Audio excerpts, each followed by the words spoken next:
আসীন রয়েছেন আমাদের পার্টির কেন্দ্রীয়, রাজ্য এবং জেলা কমিটির সাথে যুক্ত থেকে যারা পার্টিকে নেতৃত্ব দেন সে ধরনের একাধিক কমরেড, প্রয়াত কমরেড বাদল শীল, তার স্ত্রী এবং কন্যা, এবং আপনারা যারা উপস্থিত হয়েছেন, বয়োজ্যেষ্ঠ শ্রদ্ধাভাজন অভিভাবক, স্থানীয়রা, মা এবং বোনেরা, ভাই এবং বন্ধুগণ, আপনাদের সবাইকে শুভেচ্ছা জানিয়ে খুব স্বল্প সময়ের মধ্যে দু চারটি কথা প্রাসঙ্গিক বাদল শীলকে স্মরণে রেখে আমি উপস্থিত করবার চেষ্টা করব। কথা শুরুর আগে বাদল শীলের স্মৃতির প্রতি আন্তরিকভাবে গভীর শ্রদ্ধা নিবেদন করছি। তার মাতৃদেবী, পিতৃদেব, তার স্ত্রী, তার কন্যা, তার ভ্রাতা এবং অন্যান্য পরিবার পরিজন যারা আছেন তাদের সকলের প্রতি আন্তরিক সমবেদনা জ্ঞাপন করছি।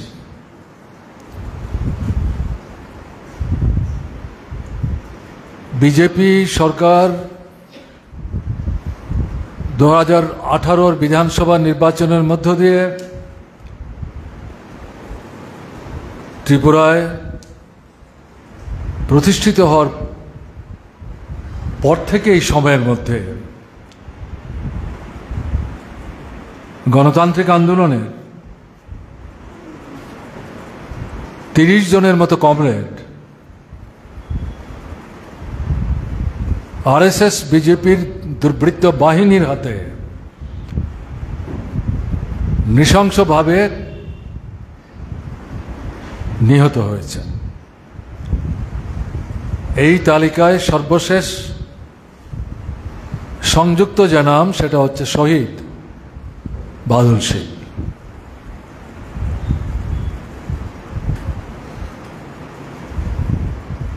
এ নিয়ে সন্দেহের কোনো অবকাশ নেই। বাদল শীলের পরিবারের জন্যে এটা বিরাট অতুলনীয় ক্ষতি। ক্ষতি ভারতের কমিউনিস্ট পার্টি, মার্ক্সবাদী, বিলোনিয়ার যে পার্টি এবং বিলোনিয়ার যে গণতান্ত্রিক শক্তি, গণতান্ত্রিক আন্দোলন, তার জন্য ক্ষতি। অবশ্যই এটা গোটা ত্রিপুরার কমিউনিস্ট আন্দোলন, বামপন্থী আন্দোলন, গণতান্ত্রিক আন্দোলনের জন্যেই ক্ষতি। এটা অস্বীকার করবার, খাটো করে দেখবার কোনো সুযোগ নেই, বাড়িয়ে বলবার কোনো প্রয়োজন নেই। এটাই হচ্ছে বাস্তবতা।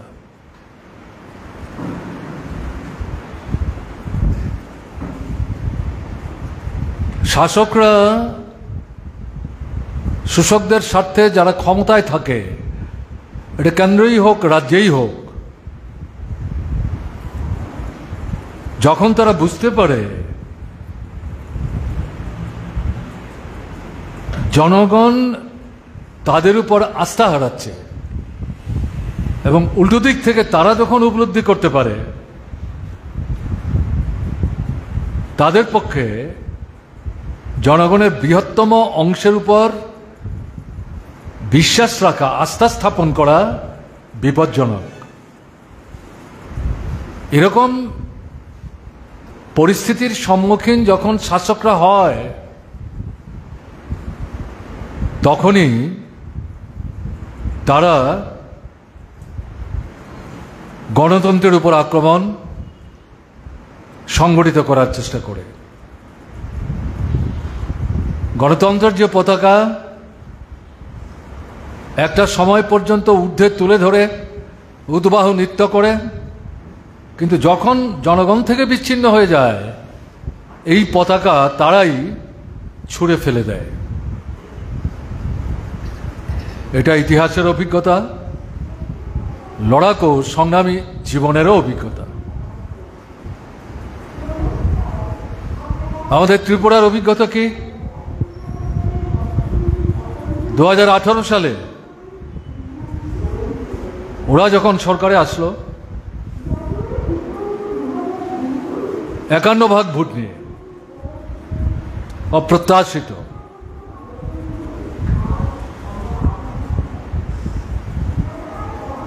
এরা শুরু করেছিল মার্ক্সবাদী কমিউনিস্ট পার্টির অফিসগুলোকে শ্মশানে পরিণত করার বিধ্বংসী আক্রমণের মধ্য দিয়ে। আমাদের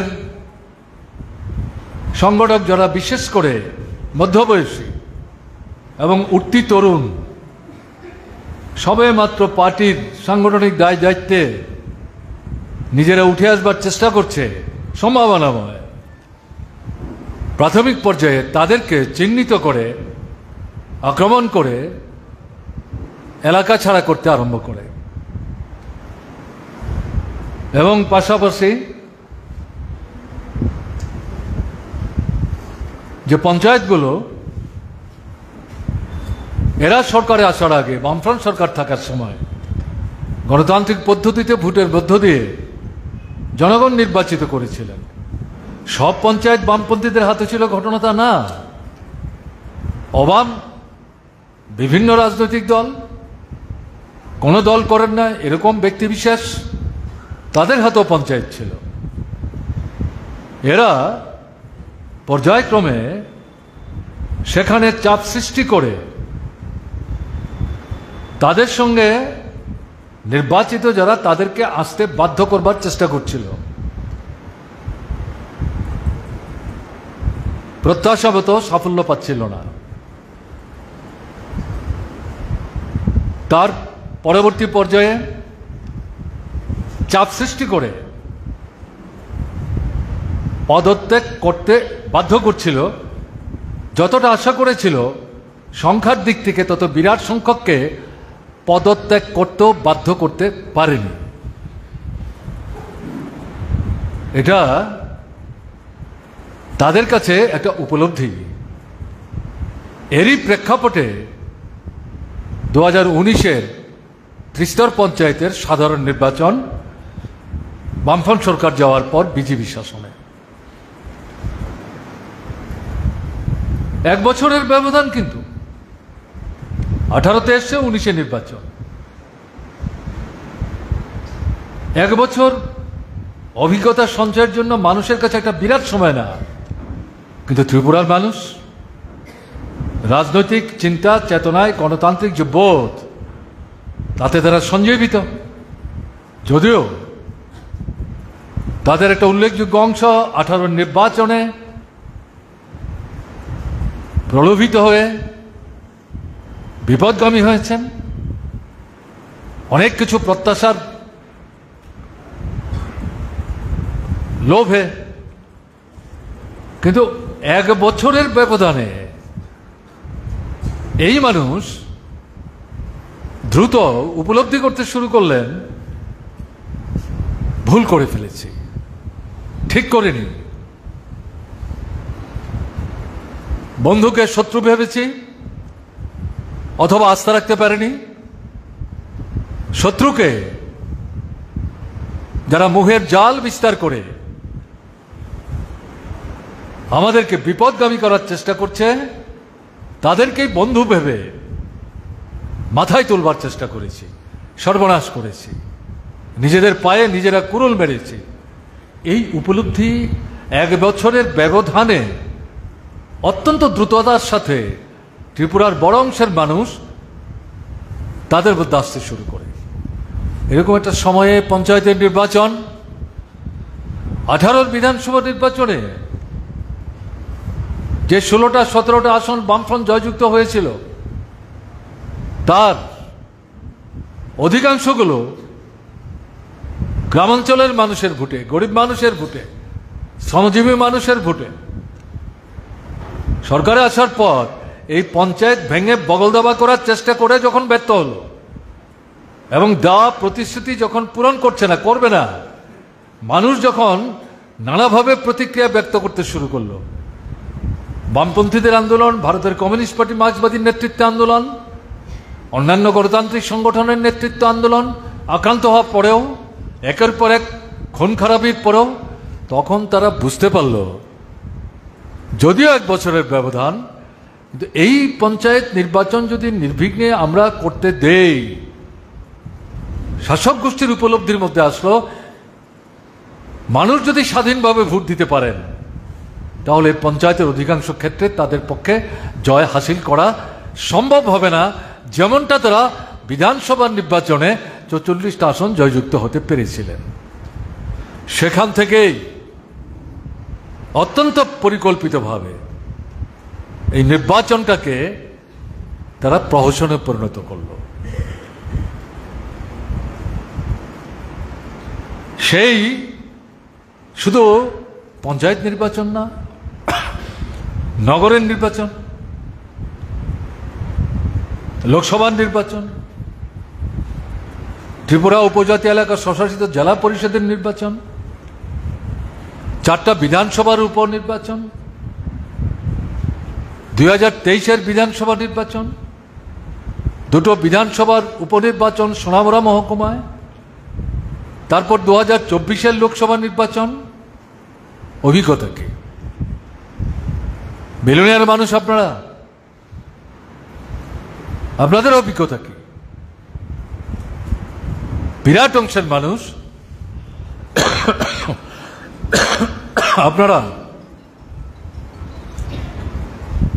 ভোটের অধিকার থেকে বঞ্চিত হয়েছেন। ছাপ্পা ভোট, জাল ভোট, জালিয়াতি করে ক্ষমতায় টিকে থাকবার জন্যে, ফিরে আসবার জন্যে তারা ভোটকে গণতন্ত্রের নিধন যজ্ঞের একটা অন্যতম ক্ষেত্র, কেন্দ্র হিসাবে এটাকে পর্যবেসিত করে। এটা শাসক দলের শক্তি না, দুর্বলতা। এটা দুর্বলতা এবং এটাই ইতিহাসের অভিজ্ঞতা। শোষক যারা, তাদের স্বার্থেই শাসকরা এই গণতন্ত্রের পতাকা ছুঁড়ে ফেলে দেয়। শোষিত যারা, তাদের জীবনের মৌলিক সমস্যাগুলির সমাধান সুরাহা করবার জন্য কথা বলবার, সংগঠিত হবার, প্রতিবাদ জানাবার, দাবি উচ্চারণ করার, সংগ্রাম সংগঠিত করার প্রশ্নে গণতন্ত্রের কোনো বিকল্প নেই। গণতন্ত্র এমন একটা বিষয় না যেটা কেনা বেচার করার মধ্য দিয়ে আপনার ক্ষুধার জ্বালা আপনি নিবৃত্ত করতে পারবেন। এটা একটা মাধ্যম, এটা একটা অধিকার। পরাধীন ভারতবর্ষে এটা ছিল না। স্বাধীন ভারতবর্ষে যে সংবিধান, তার শ্রেষ্ঠ ফসল, যদিও এই সংবিধান নিয়ে আমাদের প্রথম দিন থেকে প্রশ্ন ছিল, আজও আছে, কিন্তু এই সংবিধান যে গণতান্ত্রিক অধিকারগুলো দিয়েছে, এই অধিকারকে পাথেয় করে এগিয়ে যাওয়ার জন্যে ভুলন্টিত শোষকদের স্বার্থের রক্ষক শাসকদের হাতে যে পতাকা ভুলন্টিত, সেই পতাকা শোষিত মানুষকেই তুলে ধরতে হয়। এটা পৃথিবীর দেশে দেশের অভিজ্ঞতা, ভারতবর্ষের অভিজ্ঞতা, ত্রিপুরার অভিজ্ঞতা।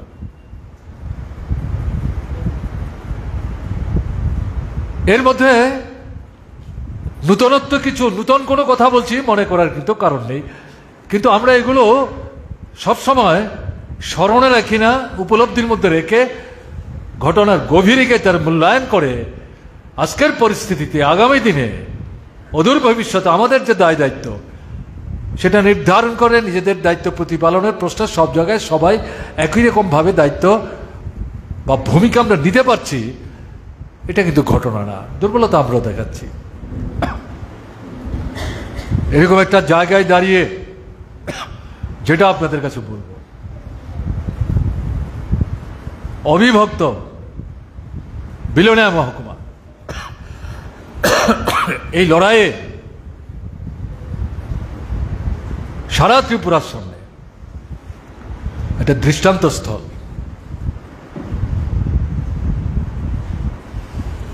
রক্ত নদীতে ভেসে যাওয়া বিলোনিয়ার মাটির উপর পায়ে পায়ে হেঁটে গণতন্ত্রের পতাকা ঊর্ধ্বে তুলে ধরে মানুষকে সংগঠিত করে স্বৈরাচারী শক্তি, ফ্যাসিবাদী শক্তি তাদেরকে পরাস্ত করে ক্ষমতাচ্যুত করে গণতান্ত্রিক শক্তিকে আবার একটা নূতন পরিবেশ পরিমণ্ডল ত্রিপুরার বুকে ফিরে আনবার ক্ষেত্রে গুরুত্বপূর্ণ ভূমিকা তারা পালন করেছেন। এই কথাগুলো আজকে আমাদের আরো বেশি বেশি করে মনে রাখার দরকার আছে। যারা গণতন্ত্র ধ্বংস করার চেষ্টা করছেন, খুন কাপুরুষের মতো হত্যাকাণ্ডের ঘটনা ঘটিয়ে বিকাশমান কমিউনিস্ট আন্দোলন গণতান্ত্রিক আন্দোলনকে দুর্বল করার চেষ্টা করছেন, তারা মূর্খের স্বর্গে বাস করছেন। তাই যদি হতো তাহলে ত্রিপুরায় কংগ্রেস যুব সমিতির আধা ফেসিস্টুল অফ সন্ত্রাস তার বুক চিরে ক্ষমতাচ্যুত করে নূতন পরিমণ্ডল সৃষ্টি করে বামফ্রন্ট সরকারকে পুনঃপ্রতিষ্ঠিত করা তাদের পক্ষে সম্ভব হতো না। শাসকরা এগুলো বোঝে না মনে করার কারণ নেই, কিন্তু ভুলে যেতে চায়।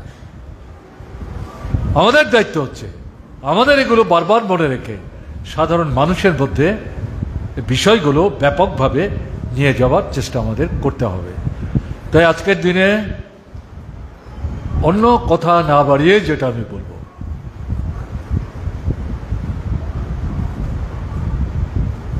বাদলশীল তার সম্পর্কে সব কথাই বলা হয়েছে, অনেক অজানা কথা জানবার সুযোগ হয়েছে, আপনাদের মতো আমার নিজেরও। এবং তার প্রতি শ্রদ্ধা কি আজকে এই একমাত্র স্মরণ সভা আর ফুলমালায় চন্দনে তার ছবিকে শ্রদ্ধা জানানো আর শোক প্রস্তাব পাঠ, এটা আনুষ্ঠানিক হবে? প্রকৃতই যদি বাদলশীলের প্রতি শ্রদ্ধা আমাদের জানাতে হয়, যে লক্ষ্যকে সামনে রেখে এগিয়ে যাওয়ার চেষ্টা করেছে, বয়স কত, 51 বছর, এই আক্রমণ করে তাকে যদি খুন না করতো, অন্তত কম করে আরো 30 থেকে 35 বছর সে বাঁচতে পারত। এ নিয়ে সন্দেহের কোনো কারণ নেই। তাহলে এই জায়গায় লক্ষ্য কি? শ্রেণীহীন শোষণমুক্ত সমাজ। এই ব্যবস্থাটাকে মানুষের জন্য বাসযোগ্য করে যাব, এই কাজ তো সে সম্পন্ন করে যেতে পারেনি। আমরা এই দৃষ্টিভঙ্গি, আদর্শ, এই ভাবনা নিয়েই কাজ করছি, লাল ঝান্ডা কাঁধে নিয়ে। কাজে আদর্শের প্রতি আন্তরিকভাবে অনুরক্ত থেকে এই যে লক্ষ্য, তাকে বাস্তবায়িত করবার প্রশ্নে আমাদের তো এগিয়ে যাওয়া ছাড়া কোনো পথ নেই।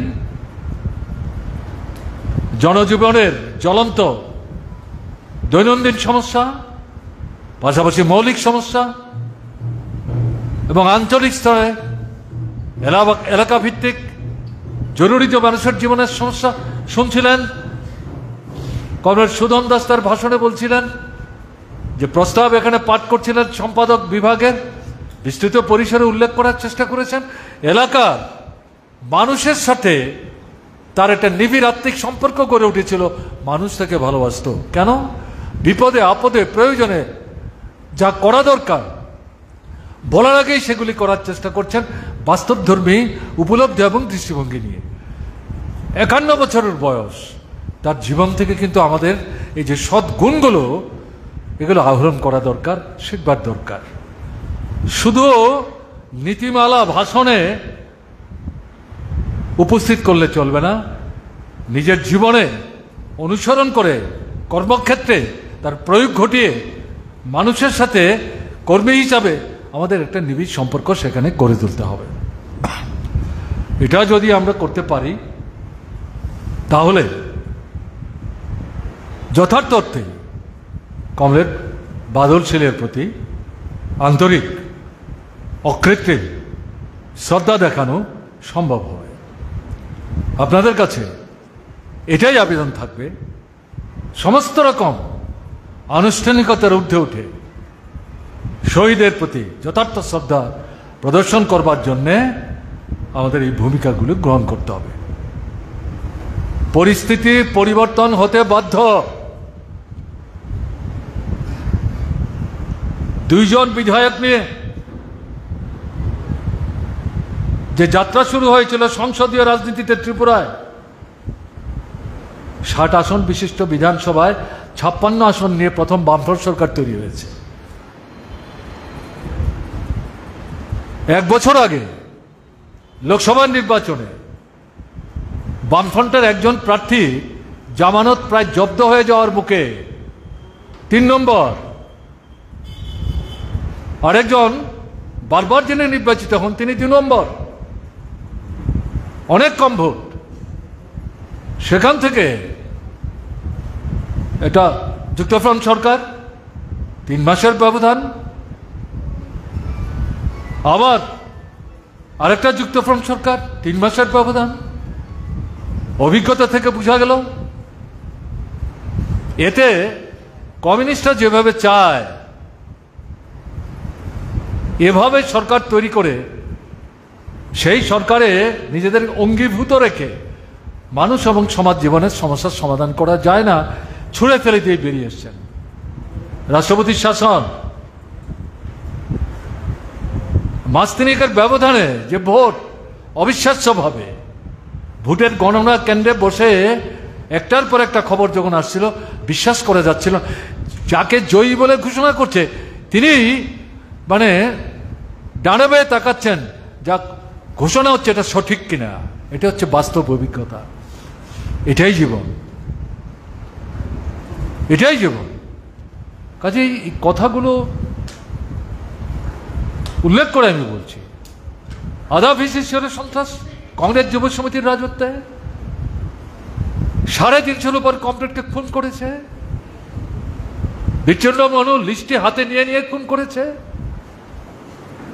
বিলোনিয়ার থেকে ডান দিক দিয়ে গোটা ঋষ্যমুখ যে বিধানসভা কেন্দ্র, একটার পর একটা এলাকায় জীবন্ত ছেলেকে অর্ধমৃত অবস্থায় গর্ত করে মাথা মাটির উপর রেখে গোটা দেহ মাটির নিচে ঢুকিয়ে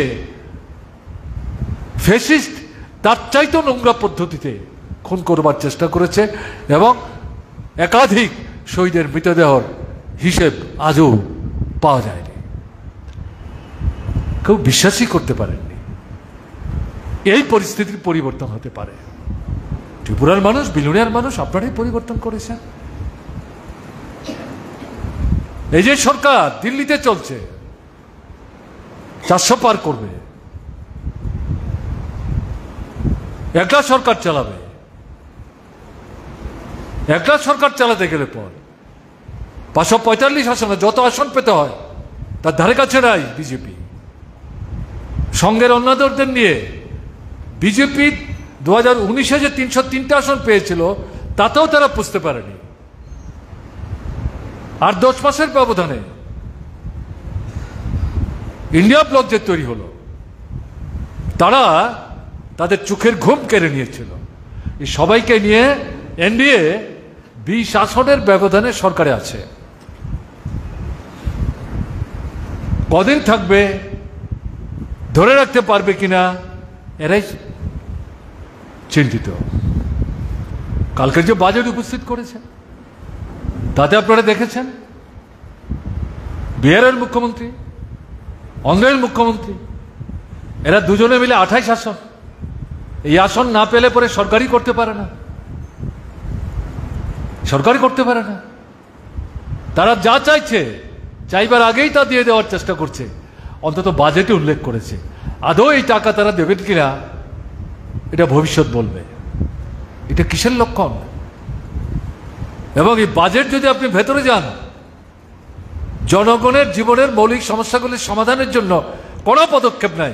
জিনিসের দাম কমাবার কোনো ব্যবস্থা নাই, মুদ্রাস্ফীতি নিয়ন্ত্রণের কোনো ব্যবস্থা নাই, বেকারদের কাজের সুযোগ সৃষ্টি করবার কোনো ব্যবস্থা নাই, মানুষের ক্রয় ক্ষমতা বাড়াবার জন্যে, তার হাতে টাকা তুলে দেওয়ার জন্য নানা পন্থায় যে কাজ, তার জন্য টাকা বাড়ানোর পরিবর্তে কমাচ্ছে, রেগা থেকে আরম্ভ করে বিভিন্ন।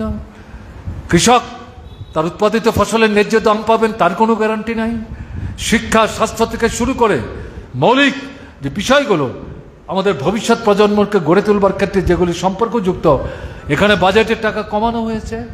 শুধু খুশি করার চেষ্টা হয়েছে একচেটিয়া বড় বড় পুঁজিপতি, ধনিক গোষ্ঠী, কর্পোরেট হাউস, যারা এই 2024-এর লোকসভা নির্বাচনে স্বাধীনতার পর 1952 সালের পর থেকে এর আগের যে 17টা লোকসভার নির্বাচন হয়েছে, এভাবে একচেটিয়া পুঁজিপতির ধনিক বণিকদের সংঘবদ্ধভাবে, এমনকি কংগ্রেসের পাশেও এভাবে তাদেরকে দাঁড়াতে দেখা যায়নি।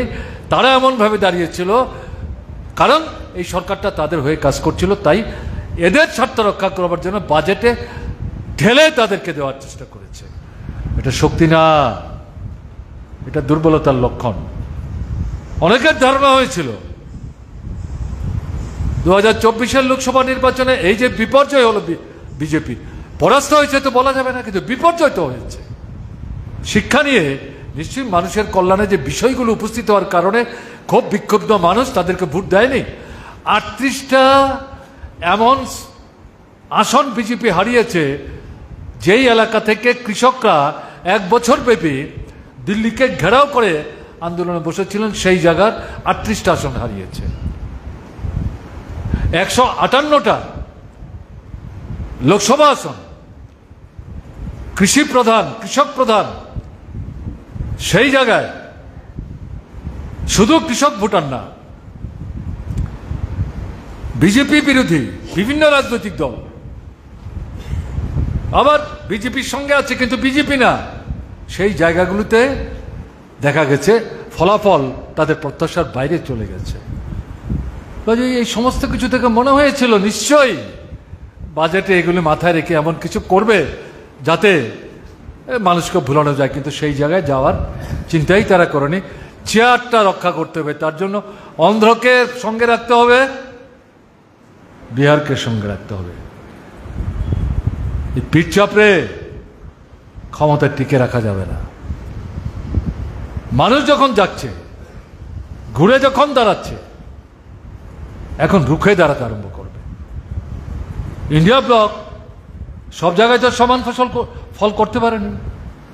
7-8টা রাজ্যে মোটামুটি ভাবে যে ফল করেছে, তাতে গিয়েই সংখ্যাগরিষ্ঠতা অর্জন করতে গেলে পর আসনের ব্যবধান করতে 34 থেকে 38, ঠুনকু। ওরা যেমন জানে মাত্র 20 আসনের ব্যবধানে সরকারে, এরাও জানে মাত্র 35 থেকে 36 আসনের ব্যবধানে আমরা বিরোধীতে আছি। কাজে এরকম একটা পরিস্থিতি কে তৈরি করলো? ভারতবর্ষের মানুষ। ত্রিপুরায় যদি 24-এর লোকসভা নির্বাচনে হোক না প্রথম দিকের ভোট, মানুষ যদি নির্বিঘ্নে ভোট দিতে পারত, তাহলে 2023-এর বিধানসভা নির্বাচন ফল আপনারা দেখেছেন। 39% ভোট পেয়েছে, 61% ভোট তার বাইরে চলে গেছে। লোকসভাতে তাই হতে পারত। যাতে হতে না পারে তার জন্যে মানুষের ভোটের অধিকার হরণ করেছে, আপনারা ভোট দিতে পারেননি। বড় অংশ এখানে অন্যরকম হতে পারত। কাজেই এরকম একটা জায়গায় দাঁড়িয়ে আবার কৃষকরা ময়দানে নেমেছে, শ্রমিকরা মাঠে নেমেছে, ছাত্ররা লড়াই করছেন, শিক্ষক কেরানি কর্মচারীরা তারা সংঘবদ্ধ হচ্ছেন। এই যে মাত্র 2-3 মাসের ব্যবধান একটা লোকসভা নির্বাচনের পর, এটা কিসের ইঙ্গিত বহন করছে? মানুষ লড়াইয়ের স্বাদ বুঝে গেছেন, পথ চিনে গেছেন, শাসকদের শক্তির যে সীমাবদ্ধতা এটা উপলব্ধি করতে পেরেছেন। ঠুনকো জনবিচ্ছিন্নতায় ভুগছে, দেখছেন না? গত পরশুদিন প্রধানমন্ত্রী পার্লামেন্টে ভাষণ দিয়ে বলছেন, আমার কণ্ঠ বিরোধীদের রোধ করার চেষ্টা করছে। অদ্ভুত ঘটনা, 10 বছর তার দল এবং তার নেতৃত্বে বিরোধীদের কথাই বলতে দেয়নি। বিরোধীরা আবার কি কথা বলবে? কথা বলার চেষ্টা করলে পর ঘাট ধাক্কা দিয়ে বের করে দিয়ে, লোকসভায় রাজ্যসভায় ঢুকা বন্ধ করে দিয়ে একের পর এক ব্রিটিশ আমলের কালো আইন বাতিল করার পরিবর্তে আরো জনবিরোধীর চেহারা দেওয়ার চেষ্টা করেছে, কোথায় বলতে দেয়নি। তাহলে সেই জায়গায় যিনি নিজেকে ভগবান বলে উপস্থিত করেছেন, কোন মায়ের গর্ভে নাকি তার জন্ম হয়নি, প্রায় এটাই বলবার চেষ্টা করেছেন, তিনি এখন ছিচকাদনি গাইতে গাইতে বলছেন বিরোধীরা আমার কণ্ঠ রোধ করার চেষ্টা করছে। আপনার কণ্ঠ তো রোধ করবেই, জনগণ আপনার গতিবিধি রোধ করে দেবে। জনগণের স্বার্থে ভূমিকা না নিলে কেউ রেহাই পাবেন না। কাজে যেই খুঁটির জোরে ত্রিপুরায় বিজেপি সরকারটা চলছে, এরাও বুঝতে পারছে পরিস্থিতি ভালো না। 2019-এর বিধান পঞ্চায়েত নির্বাচনে 96 ভাগ আসন দখল করেছিল, বাকি 4 ভাগ আসন গণনার টেবিল থেকে লুট করে নিয়েছে। এবার রুখে দাঁড়াবার চেষ্টা হয়েছে, সব ক্ষেত্রে সমানভাবে আমরা পারিনি। তারপরেও এরা 15 থেকে 16টা ব্লক কাউকেই দাঁড়াতে দেয়নি, দখল করে নিয়েছে। কিন্তু জেলা পরিষদের সব আসন তো দখল করতে পারেনি, পঞ্চায়েত সমিতির সব আসন তো দখল করতে পারেনি, 600-র উপর যে গ্রাম পঞ্চায়েত সবগুলিতে দখল করতে পারেনি। এর মধ্যেও কয়েক হাজার মানুষ লাল ঝান্ডা কাঁধে নিয়ে, কেউ সাদা ঝান্ডা কাঁধে নিয়ে, কেউ নিরপেক্ষ অবস্থান নিয়ে হাতে হাত ধরে ঘুরে দাঁড়াবার চেষ্টা করেছে। এটা কিসের ইঙ্গিত?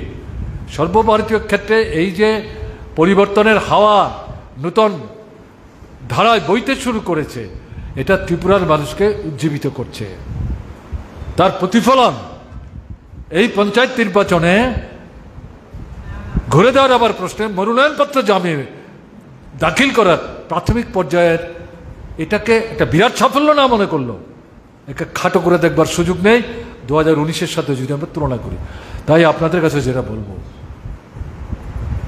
ভয় কে পায়? কাপুরুষরা পায়, কমিউনিস্টরা কাপুরুষ না। ঘুরে দাঁড়াতে হবে। বিলোনিয়া বারবার দেখিয়েছে কি করে ঘুরে দাঁড়াতে হয়। কাজেই আমি বিলোনিয়ার কমরেডদের সামনে কথা বলছি, বিলোনিয়ার কমরেড এবং ত্রিপুরার মানুষদের কাছে যেটা বলবো, ত্রিপুরা আজকে যা চলছে, ভারতবর্ষের 30টি রাজ্যের মধ্যে এরকম ফ্যাসিস্ট আক্রমণ, গণতন্ত্র সংহার করার যে কর্মযজ্ঞ বিজেপি চালাচ্ছে কোনো রাজ্যে নাই।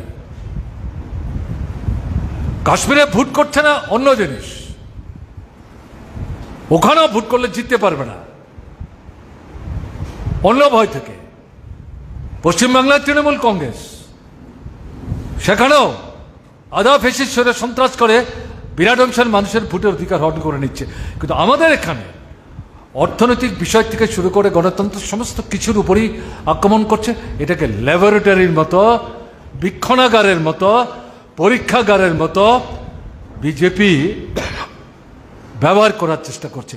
এই বিজেপিকে ঘুরে দাঁড়িয়ে বুঝিয়ে দিতে হবে যে না, ত্রিপুরাকে গণতন্ত্র নিধন যজ্ঞের বীক্ষণাগার হিসাবে স্থায়ী চেহারা দেওয়ার তোমাদের সমস্ত অপচক্রান্তকে প্রতিহত করে এই ত্রিপুরাকে আমরা উদ্ধার করব। বাদল সেন তার দৃষ্টান্ত, তার স্মৃতিকে শ্রদ্ধার সাথে স্মরণে রেখে তার প্রতি যথার্থ সম্মান প্রদর্শন করার লক্ষ্যকে সামনে রেখে দৃঢ়তা বলিষ্ঠতা নিয়ে আজকের দিনে এই শপথ নিয়েই কিন্তু আমাদের এগিয়ে যেতে হবে। আমরা জানি প্রার্থী পাওয়া খুব সমস্যা হয়েছিল, আজ রাজি হন, কাল রাজি হচ্ছেন না, ফর্ম ফিল আপ করে যাচ্ছেন, জমা দেওয়ার দিন আসছেন না, নেতৃত্ব অসুবিধায় পড়ছে। নেতৃত্বকে বিব্রত হলে চলবে না, এটাও যুবেরই অভিজ্ঞতা। যারা এই দুর্বলতা দেখিয়েছেন তারাই উপলব্ধি করছেন ঠিক করে নিয়ে, তারা এক সময় সে দেখবেন বলবেন ভুল বুঝবেন না। মানুষ ভুল করে, ভুল থেকে শিক্ষা নেয়, সঠিক পথে যাওয়ার চেষ্টা করে। কাজেই সেদিক থেকে আপনাদের কাছে আবেদন হবে, এগিয়ে যেতে হবে, পেছিয়ে যাওয়ার কোনো পথ নেই, পথ ছেড়ে দেওয়া যাবে না। বাদল নেই, বাদলের বাবা মায়ের সাথে কথা হয়েছে, তারা কিন্তু আমাদের কাছে কিছু চাননি, বাদলের খুনিদের যাতে বিচার হয়। আর বাদলের বাবা বলেছেন আমার নাতনিটার দিকে একটু দেখবেন, তাকে রক্ষা করার চেষ্টা করতে হবে। আমি কিন্তু আপনাদের হয়ে প্রতিশ্রুতি দিয়ে এসেছি, আপনার ভাবতে হবে না, আপনার চিন্তা করতে হবে না। বাদলের স্ত্রী, কন্যা, তার লেখাপড়া, এগুলো দেখবার ক্ষেত্রে আমাদের বিলোনিয়া পার্টি বিলোনিয়ার মানুষকে সঙ্গে নিয়ে তাদের পাশে থাকবে, আপনাদের পাশেও থাকবে। এবং সবার সামনেই সেখানে আমাদের পার্টির বিভাগীয় সম্পাদককে অনুরোধ করে এসেছি কীভাবে তাদেরকে আমরা সাহায্য করতে পারি। বাদলের বাবা মা তাদের সাথে কথাবার্তা বলে, তার কন্যা স্ত্রীর সাথে কথাবার্তা বলে বিলোনিয়া পার্টি সেখানে ভূমিকা নেবেন। এতে পার্টির রাজ্য কমিটি তার কোনো ভূমিকা থাকবে না, এটা মনে করার কারণে। কিন্তু এগুলো সব না, যে মানুষটা হারালেন, এগুলোতে হারা মানুষটাকে কিন্তু ফিরে পাওয়া যাবে না। যখন দেখবে তার মতাদর্শকে কার্যকরী করার জন্য আরো বেশি মানুষ সেই ঝান্ডা হাতে নিয়ে এগিয়ে যাওয়ার চেষ্টা করছে, ময়দানে দাঁড়িয়ে সে বাদল শীলের কথাই তারা অনুরণিত করছে, তার নামেই তারা স্লোগান দিচ্ছেন, তখনই হবে তাদের প্রকৃতপক্ষে শান্তি, স্বস্তি। কাজে এটা মাথায় রেখে আপনারা এগিয়ে যাবেন, এই আবেদন আপনাদের কাছে রেখে আমি আমার কথা বলা শেষ করছি। ভালো থাকবেন, আমার নমস্কার নেবেন। বাদল শীলের স্মৃতি আরেকবার সম্মানের সাথে স্মরণ করছি।